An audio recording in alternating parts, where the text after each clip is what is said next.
I was listening to this interview and it was an Arthur Jafa interview. Kind of forgot the context, but this is what I want to talk about.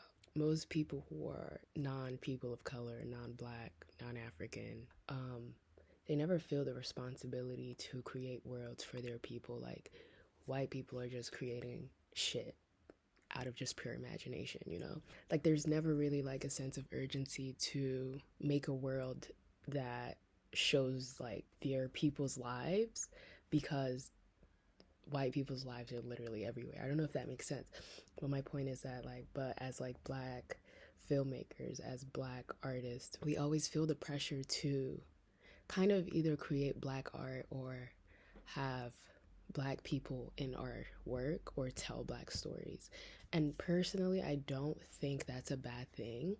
I do think as a creative, I hate saying that word actually, so cross it out. As an artist, as someone who creates and like puts life into things, and especially as someone who's black and African, I do feel like it is my responsibility to tell black, brown, and African stories. Like I don't give a fuck to tell to tell or create a white man's world. Like we have enough of that.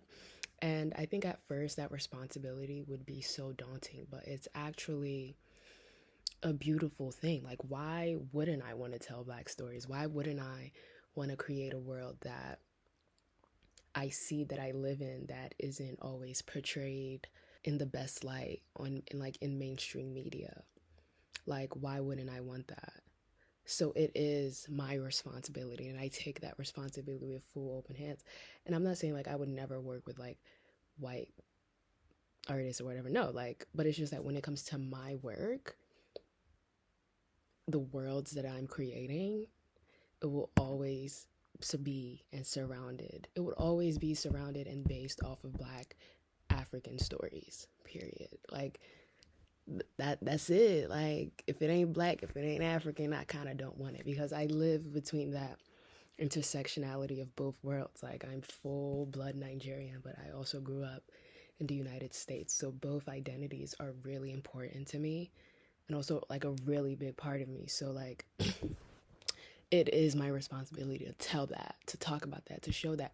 And I don't even mean in like this avant-garde way of like, oh, like we're tapping into black excellence. Bitch, fuck black excellence. Let's talk about the black ordinary, the black mundane, the fucking black joy. Like accepting the mundane and the lives that we live every day, the small things, the smiles, the way we speak to each other, the way we embrace each other, like our inside jokes. Like those are stories that are important to me.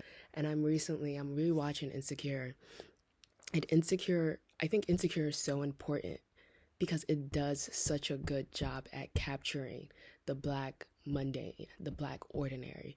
But like it looks like when they want to tell black stories in like mainstream media, and I'm just talking about like film right now, it's like, oh, we were slaves and now we're free, or started from the bottom, now we're here. Like started from the bottom, now we're here is also such a beautiful story, but what about joy? What about joy? What about the moments when we played outside? We played fucking tic-tac-toe. Like, what about films and stories that are rooted from like those still moments that we never think would become so nostalgic, but the older we get, they end up being such precious moments to us. Like, those are stories I want to tell, because like that's where I live. I don't give a fuck about the extraordinary. I'm in the ordinary.